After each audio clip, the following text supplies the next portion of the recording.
On the evening of November 15th, 2022, Stockholm met the first witnesses of the coming winter with dampness and cold. The city was slowing down in the evening. Dim headlights and rare passers-by enlivened the streets. In the upscale neighborhood of Vasastan, on one of the quiet streets with neat houses, life in one of the buildings came to an abrupt end. The body of 24-year-old Emma Lind was discovered in her fourth-floor apartment around 9 o'clock in the evening. Neighbors had called the police after hearing muffled thumps and screams hours earlier, but no one paid much attention until a pungent smell of iron was smelled in the entryway. When the police arrived on the scene and opened the door to the apartment, they saw a scene of unimaginable brutality. Emma was lying on the living room floor in a pool of blood. Her body had been mutilated by numerous stab wounds. Blood covered the walls and furniture, as if the aggressor had channeled his rage chaotically, not holding back for a second. Judging by the position of the body, Emma tried to defend herself but had no chance against the attack. Investigator Carl Bergstrom, the investigator in charge of the case, noted later that it was one of the most brutal murders he had ever seen. The murder weapon, a kitchen knife with a blade of about 20 centimeters, was found near the body. Fingerprints were found on its handle, which immediately became a key piece of evidence. An initial examination of the crime scene showed no signs of forced entry, which immediately indicated that Emma had let the killer in voluntarily. That narrowed the field of suspects. Suspicion quickly fell on her boyfriend, 25-year-old Joel Anderson. Joel and Emma had been dating for almost 2 years, but the relationship had recently become increasingly strained. Close friends of the girl noted that Joel often showed signs of pathological jealousy. A few weeks before the tragedy, they often quarreled, and acquaintances of the couple said that Joel threatened Emma several times, accusing her of infidelity. Nevertheless, the girl tried to maintain the relationship despite the growing tension. The police started looking for Joel as soon as the body was found. There was no one at his apartment in the Södermalm neighborhood. Neighbors had not seen him during the day and his phone had been disconnected. Interviews revealed that he had last been seen the night before, when he had left a bar near his home in a heavily intoxicated state. A few hours after the search began, the police were already on Joel's trail. His cell phone was turned on for a few seconds and spotted in the Stockholm archipelago area. This only heightened suspicions. The killer was clearly trying to escape and hiding his location. However, it was not possible to trace his location by other means of communication. In parallel with the search for Joel, work began on reconstructing the last hours of Emma's life. She was last seen alive on the afternoon of November 15th, when she left her apartment to go shopping. Surveillance cameras at the entrance to her home recorded her returning at around 5 p.m. According to the investigation, Joel came to her home shortly afterwards. There was a disturbing consistency in his behavior. He had been out of contact and absent from work for several days prior. Joel was behaving nervously. It seemed to neighbors that their meetings were becoming increasingly tense. Some even heard them arguing. When Emma didn't return calls and texts, her friend Lena began to worry. By the evening, the tension had escalated. However, she still wasn't answering her phone. Forensics continued to examine Emma's apartment. In the kitchen, where the body lay, they found signs of a struggle. Several broken plates, overturned furniture. Everything indicated that she tried to defend herself, but without success. Her cell phone was found in the bathroom, broken, as if someone had deliberately tried to destroy evidence of communication. The time of Emma's death was determined based on forensic evidence to be around 7 o'clock in the evening. It was at that time that neighbors first heard strange noises coming from the apartment. But it did not occur to anyone at the time that these were the last minutes of the young girl's life. Investigators soon discovered a more serious piece of evidence: the message log on her phone. The last message was sent to Joel around 6 p.m., in which she asked him to come over. As it turned out later, it was their last communication. It was probably the last time she realized what was waiting for her. After receiving the autopsy report, it was clear that the murder had been committed with particular cruelty. Experts counted more than 20 stab wounds on Emma's body, indicating the killer's uncontrollable rage. Most of the wounds were to the chest and abdomen, with a few to the arms, indicating an attempt to defend herself. Meanwhile, the wanted Yol seemed to have disappeared without a trace. Police stepped up patrols on roads, airports, and train stations, but there was no sign of the suspect. It was speculated that he may have left the city on one of the boats traveling to the coastal areas of the archipelago. After the discovery of Emma Lynn's body, the investigation wasted no time. On the morning of November 16, 2022, Stockholm was already swarming with police patrols. Joel Anderson, the main suspect, had disappeared. His phone was only on for a few seconds and the signal was picked up in the Stockholm archipelago area, after which he disappeared from radar again. The police launched an active search, using all possible resources, including helicopters, patrol boats, and investigation teams. The first thing that caught investigators' attention was the route the suspect may have taken. Joel, detectives determined, had been familiar with the Stockholm archipelago area since childhood. As a teenager, he often spent time at one of his family's many island cottages. This assumption became the basis for further searches. Probably Joel was heading for a secluded place on one of the islands. Meanwhile, the investigation team led by Carl Bergstrom continued to dig into Joel's biography and his relationship with Emma. Friends and relatives of both parties noted that their relationship had become strained in recent months. Emma repeatedly complained to her friends about Joel's jealousy. Although at first glance their union looked strong, those close to them knew that conflict was growing in the couple. Joel had an impulsive and fiery temper, and although this had not previously manifested itself against Emma, over the past few months his aggression had begun to surface. Based on witness statements and analysis of telephone data, the investigation has built up a rough chronology of events. Emma was last seen alive at around 5 p.m. when she returned home from the store. Shortly thereafter, Joel came to see her. Apparently, there had been another conflict between the two, which escalated into tragedy. But a key question remained unanswered. Where had Joel gone? Extensive searches across the archipelago yielded no results. Every minute of delay increased the chances of the suspect going into hiding, perhaps forever. Time was playing against the investigation.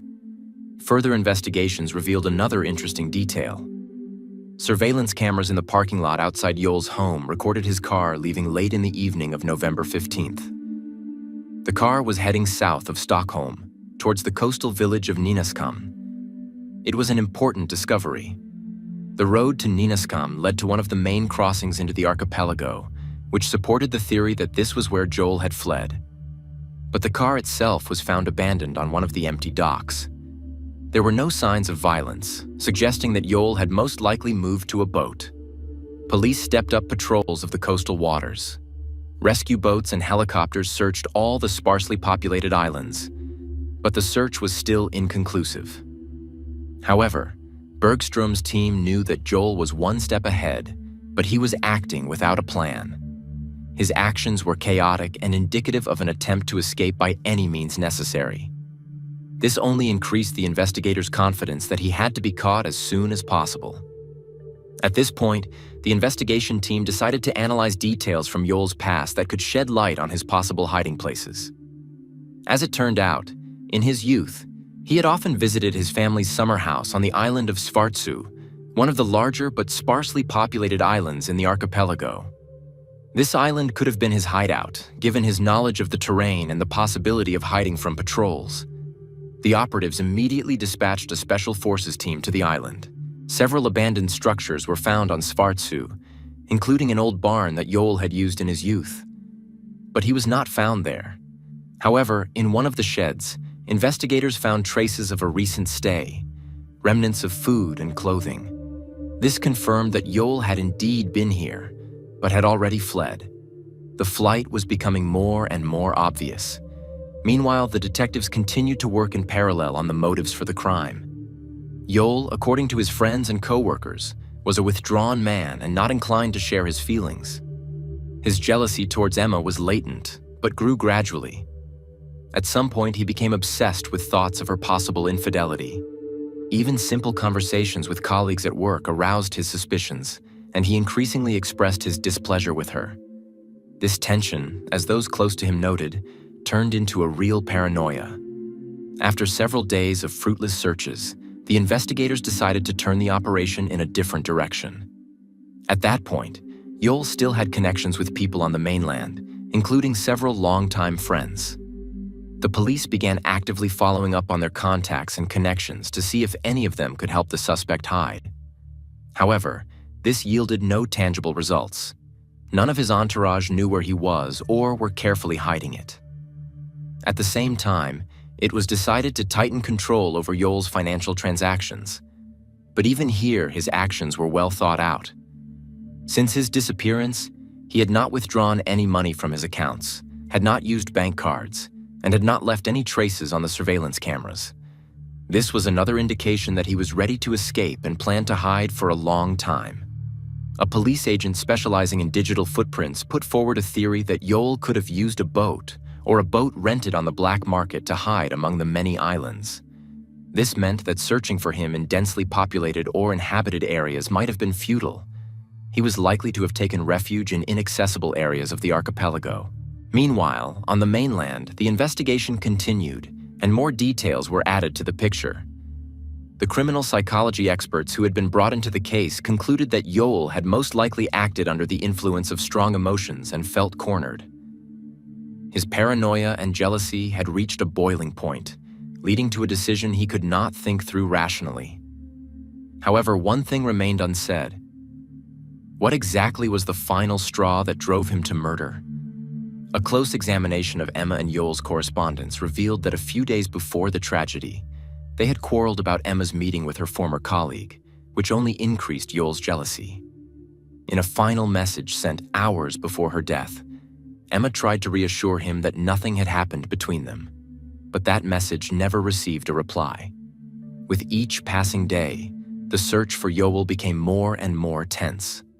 The police could not allow the suspect to escape outside Sweden, but there were fewer and fewer traces of his movements. At one point, it was speculated that he might have used one of the many unregistered boats to reach Finland or the Baltic states, where his tracks might have been completely lost. Anticipation was weighing on everyone involved in the investigation. The Swedish police task force continued its round-the-clock search for Joel Anderson. By early December 2022, the search seemed to have reached a dead end. Joel had disappeared, and despite tremendous efforts, his whereabouts remained a mystery. The Stockholm archipelago, made up of thousands of islands, provided ideal conditions for a man to go into hiding. The police realized that the chances of finding him in such difficult terrain were diminishing by the day. Meanwhile, profiling experts began analyzing Joel's psychological state at the time of the crime and afterwards. They assumed that after Emma's murder, his mental state had deteriorated dramatically, and now he might be prone to suicide or to commit even more dangerous acts. It was important to act quickly before the situation spiraled out of control. By tracking Joel's movements through CCTV cameras and analyzing his last steps, investigators concluded that he may have used unofficial channels to acquire transportation, which explained the lack of any record of his rented boats or cars. In the town of Nynäshamn, police launched a raid on local groups that might have provided Joel with a boat or helped him escape. However, the results of the raids were meager. The suspect was nowhere to be found. However, a sudden breakthrough came when police discovered a number of suspicious transactions linked to a card that Joel may have used. It turned out that someone had withdrawn small amounts of money from various ATMs, indicating an attempt to escape without attracting attention.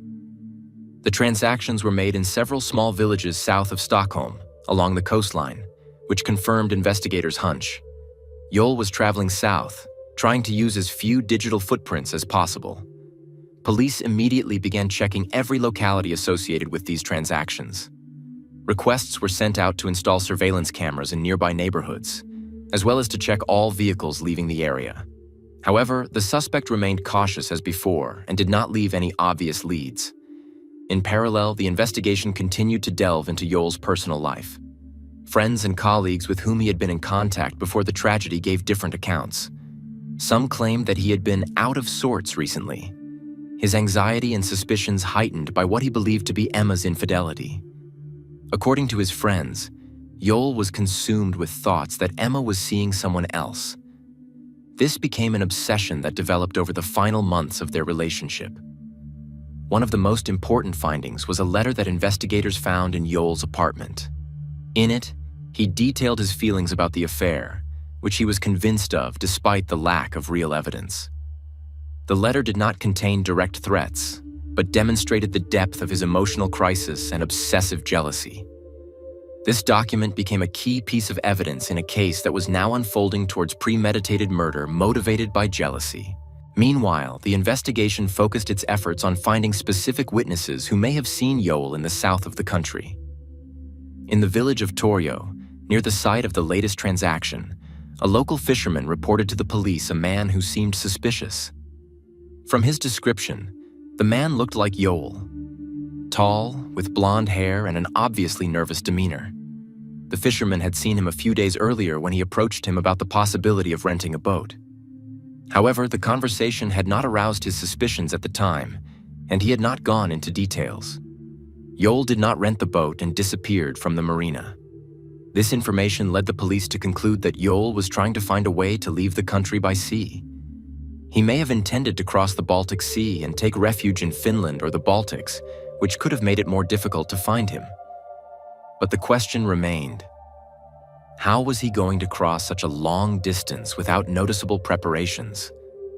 A little later, investigators received another important piece of evidence. One of Joel's former co-workers remembered that he had an acquaintance in the Kalmar area who owned an old fishing boat. This could have been a deciding factor. If Joel traveled there, it was possible that he could have accessed the boat and left the country. The police immediately sent task forces to Kalmar to search for this acquaintance and Joel's possible hideout. The acquaintance's home was found that same evening, but he had not lived in the area for a long time. Based on neighborhood accounts, the man who owned the boat had died a year ago, and his vessel had been sold to an unknown person. This led investigators to speculate that the boat may have passed into the hands of those who may have helped Joel escape. Meanwhile, in central Stockholm, forensic investigators continued to examine Emma and Joel's home to find additional evidence that could shed light on the motives behind the crime. No signs of a struggle were found in the apartment, further strengthening the theory that the murder was sudden and pre-planned. Traces of blood were found on Joel's clothes and personal belongings, which confirmed his presence at the scene of the crime. However, experts found that he did not try to cover his tracks after the murder. His escape was chaotic, indicating a loss of control. By the end of the week, the investigation began to receive more and more information that Joel might be heading for Finland. One of the first pieces of evidence came from border guards who spotted a suspicious boat in northern Swedish waters heading for the Finnish coast. Despite the stormy weather, the boat continued to head northeast, which alerted local authorities. However, bad weather conditions made interception difficult. At the same time, Finland was notified of the possible appearance of the fugitive on their territory. Police units from both countries began coordinated actions to block all possible escape routes. The remaining few days were extremely tense for everyone involved in the investigation. Joel was thought to have already left Sweden, but his possible presence in the coastal areas of Finland or Estonia remained in doubt. Police patrols on the water and in the air were on standby, but the boat carrying Joel disappeared from sight near the Finnish border and his further movements were unknown. At the same time, Swedish police intensified controls at all major transportation hubs, including airports and seaports, expecting that Joel might return or attempt to use forged documents to make a further escape. The Swedish police, realizing that Joel Anderson was one step ahead, continued a coordinated operation to find him. Despite the temporary difficulties in the investigation, they were not about to give up their position. The speculation that Joel might have crossed the border into Finland or Estonia increased the pressure on everyone involved in the operation. A few days after the boat carrying Joel disappeared off the coast of Finland, it became clear that the suspect had accomplices. The boat in which he was believed to have left the country was found empty on the coast near Hanko, a small coastal village in Finland. It had apparently traveled further overland. A hot trail search revealed that Joel had changed vehicles and could now be anywhere within Finland. Finnish authorities quickly deployed additional search forces, focusing on highways, hotels, and small motels where the fugitive might be hiding. However, as the search area expanded, It became clear that Joel had used false documents. Security cameras at the port of Helsinki spotted a man who looked like him boarding a ferry bound for Tallinn, Estonia. The identity of the passenger could not be established as the footage showed him using fake ID and covering his face with a hood. Estonian police were immediately alerted. In Tallinn, they started checking all possible hideouts, hostels, and hotels where Joel might have stayed. However, he again left no obvious trace. He knew how to remain invisible, which spoke of careful preparations for escape. Despite this, there was a sense of haste and nervousness in his actions, which made it difficult for the police, but also gave hope that sooner or later he would make a mistake. Meanwhile, investigators in Stockholm continued to work on uncovering the full picture of Emma's murder and Joel's motivation. The psychological profile of the killer was becoming clearer and clearer.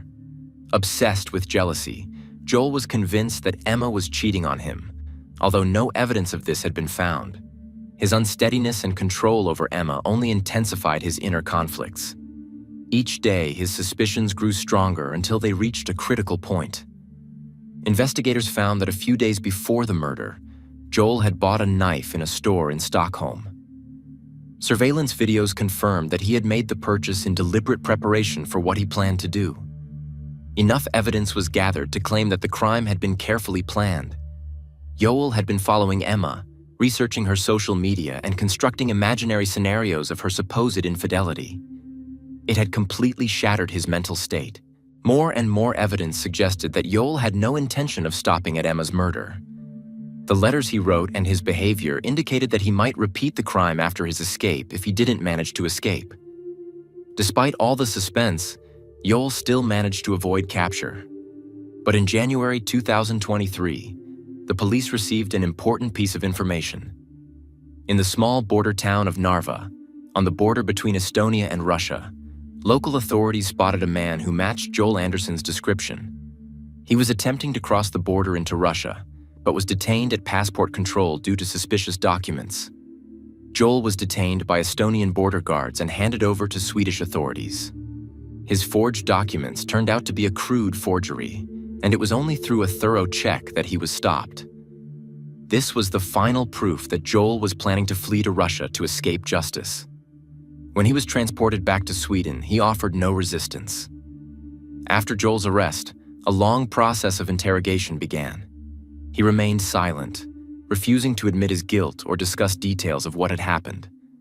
Investigators tried to gather as much evidence as possible to conclusively prove his guilt. Both circumstantial evidence and eyewitness testimony played against him. The investigation also scrutinized his correspondence and activity on social networks. Joel had been actively seeking information about escapes and planning his hideout long before the murder. His messages to friends and search queries indicated that he had been preparing for this step and had thought out in advance how to hide. Joel Anderson's trial began in July 2023 in Stockholm. The prosecution presented an extensive amount of evidence, including surveillance footage, witness statements, and evidence from the crime scene. The trial also heard from Emma's friends and family, who spoke about her last months of life and how she tried to distance herself from Joel but feared his aggression. Joel refused to admit guilt. He claimed that he did not remember the details of that night and was in a state of passion. However, the jury was not convinced of his version of events. All the evidence suggested that the murder had been planned in advance and that Joel had deliberately prepared for it by buying weapons and studying escape routes. The prosecutor's office requested the maximum penalty for premeditated murder and fleeing the scene of the crime. In September 2023, Joel Anderson was found guilty and sentenced to life imprisonment without parole. Following the conclusion of the trial and Joel's sentencing, Emma's family struggled to come to terms with their loss. Her parents participated in charity events aimed at preventing relationship violence and organized a fund in her name to help victims of domestic violence. The story of Emma Lindqvist's brutal murder shook Sweden. The media actively discussed the tragedy, raising questions about jealousy, control mania, and the warning signs that often go unnoticed until tragedy strikes. Joel Anderson's story was a prime example of what unbridled jealousy and obsession can lead to. Although justice was served, for many who knew Emma, The pain of loss will never go away. The murder of a young woman was a reminder of how quickly and unpredictably life can change when someone lets dark emotions override reason.